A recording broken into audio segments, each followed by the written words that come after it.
L'Europe s'inquiète des dangers de la 5G. Les pays de l'Union européenne entrent sur le marché numérique sans aucune protection commune en matière de cybersécurité.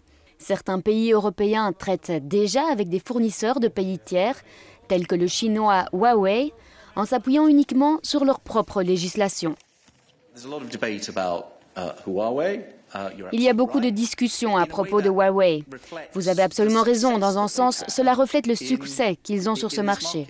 Alors quand l'ambassadeur de Chine me parle de ce sujet, je dis « Bon, en fait, nous essayons d'évaluer les risques de ce marché et si vous avez des fournisseurs qui sont importants, ils interviendront dans le débat. »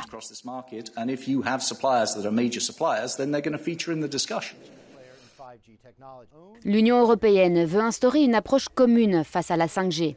Elle a demandé aux États membres de soumettre à Bruxelles des évaluations nationales des risques. 24 États membres ont répondu à la requête.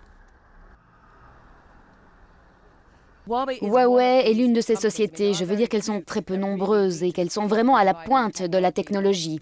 Et c'est l'épine dorsale du réseau.